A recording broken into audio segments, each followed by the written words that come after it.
asalaamaaleykum mbokk yi Alxaaji Mbégi Diop ak Mame Ndokh TV mbokki réew mi mbokki Sénégal maa ngi ziar ñëpp di gërëm ñëpp di ñaan yàlla kenn ku ci ne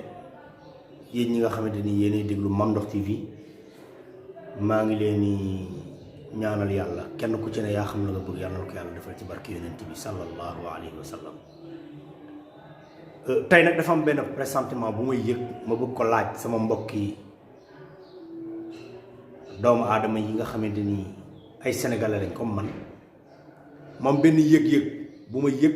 ma bëgg ko posé nag est-ce que ni may def noonu lay def yeneen borom kër yi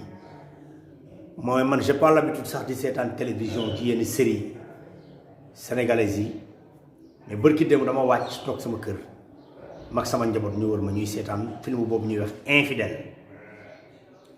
question bi may posé mooy est-ce que man bu may seetaan infidèle man ak sama njaboot ni mu may gêner est-ce que noonu lay gêner yeneen borom kër yi quoi parce que très sérieusement dama toog mag sama waa kër di seetaan infidèle mais dama ciy dégg ay kaddu yoo xamante nii daf may gêner trop billaahi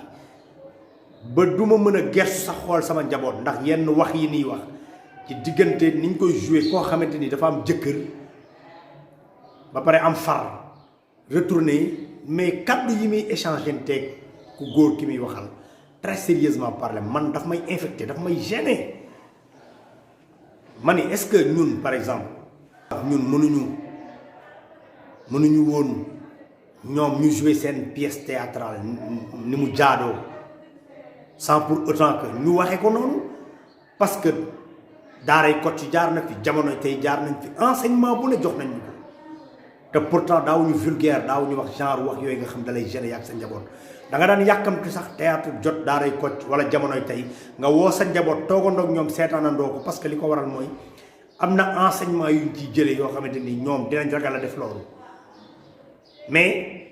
boo toogee di seetaan film boobu ñu infidèle peut-être am na yeneen série yu ko am mais man vraiment bi ma dal rek laay wax mooy dama ko seetaan mais très sérieusement daf ma gêner ma bëggoon rek vraiment kenn neewu leen bu leen jouer seen pièce théâtrale mais nag mën ngeen jouer pièce théâtrale yee doomu aadama yi te yenn façon de langage yi ngeen changé ko parce que vraiment toog ak góor di wax ay li nga ma ñamal biig nangam sàngam mënuma la ko fay nga toog di ko seetaan ak sa doom xam ni kii di wax ay li nga ma defal biig jabaru jàmbur la mais dafa am far vraiment yooyu du suñu culture ñun Sénégal sérieusement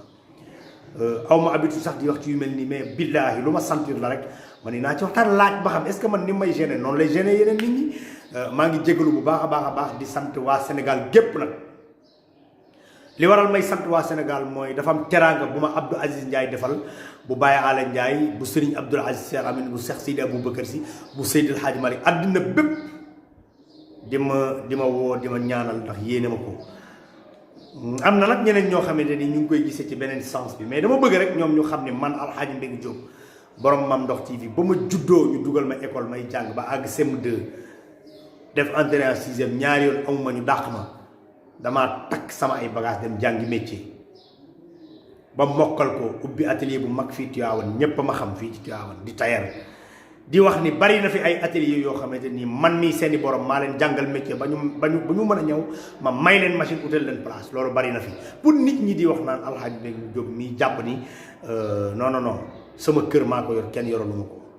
sama courant maa koy fay maay fay sama ndox maa yor sama njaboot loolu na leer Abdou Aziz Ndiaye nag day nit ku baax koo xamante ni ku bokk kër Seydi Hadji Malick fonk na la day nit ku baax koo xamante ni sagu Seydi Hadji Malick jaral na ko lu ne ci àddina te Abdou Aziz Ndiaye li ñu boole man ak moom du man wallahi al azim Seydi Hadji Malick rek nu boole ndax dafa am benn émission bu mu lancé woon boobu ñuy wax horizon 2025 ma dégg ko muy émission bu am importance ma dem ci moom waxtaan ci ak moom bi ma ko envoyé texto mu leen ko def ni borom cosaan parce que li ko waral mooy ci li ma miin mooy dama daan waxtaan ci ay Demba War Joor ay Jéeri Joor Ndeela ay Lat Joor ci loolu la ma miin bi mu ne ma borom cosaan ma wax ko li ma tax a jóg mu ni ma ñëwul fekk ma sama bureau ma dem bureau waxtaan ak moom mu expliqué ma lan moo ko tax a jóg loolu moo boole suñu diggante man ak moom mu may suivre gis ni taalibe Seydil Hadji Malick laa boo xamante ni sama ay propre moyen laa yore ngir lan jëmmal Seydil Hadji Malick moom aussi vraiment mu ciy participer mais muy nit ku baax ànd ak rakam Baye Ndiaye vraiment di ci jàpp ci liggéey bi parce que lu jaadu la Seydil Hadji Malick ñun ñëpp ñoo war a jël suñu temps sacrifié ko ci moom ndax lim ñu defal Abdou Aziz di jàpp ci Mame Ndokh TV sama doomu ndey la loolu yàlla moo ñu ko def di ko ñaanal yàlla lu mu mën ren bu déwénee yàlla na mën double bi maa ngi ñaan yàlla ko boole ci milliardaires yi Cheikh Seydil Hadji Malick ci barke yonent bi ci barke Cheikh Hadji Malick loolu laa ne woon naa ko indi waxtaane ko ñi nga xamante ni ñooy askan wi tabarakallah di wax képp koo xamante ni rek envoyé nga ma message mbaa nga yéene ma li nga xamante ni mooy cadeau bi yàlla na ko yàlla ful defal la ko yow ay xéewal mu dal ci yow dal ci sa njaboot dal ci say sët ci barke Cheikh Seydil Hadji Malick si dama jàpp ni Seydil Hadji Malick ay mbiram koo xamante ni taalibe Mame Maodo nga lu ne mën nga koo am ci àddina ndax Mame Maodo géej la daraam du ndaw barke alxuraan benn waaye daf maa wax ne ma bàyyil Mame Maodo mi ngay commercé ma ne ko Seydil Hadji Malick moom bu ma mënta am ci moom avion jarul ma koy topp ndax xam naa ne liggéeyal na yàlla loo xamante ni waxuma la oto waaye avion sax mën naa ko am ci moom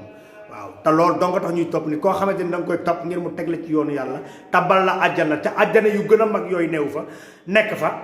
kon fii ci àddina bu la sa sëriñ mënulul dara àllaaxira bu fa yaakaar dara ci barke Seydil Hadji Malick ci lu raw oto laay am te dama koy jëflanteeg ñoo xamante ne ay taalibe Seydil Hadji kon Abdou Aziz Ndiaye gàcce ngalaama yàlla na yàlla defal lu gudd fan ak wér defal la fan lu gudd ak wér gi am ci barke yoon ak bépp taalibe Seydil Hadji Malick boo xamante ni yéen a nga ko taalibe Seydil Hadji Malick ak Mame Ndokh TV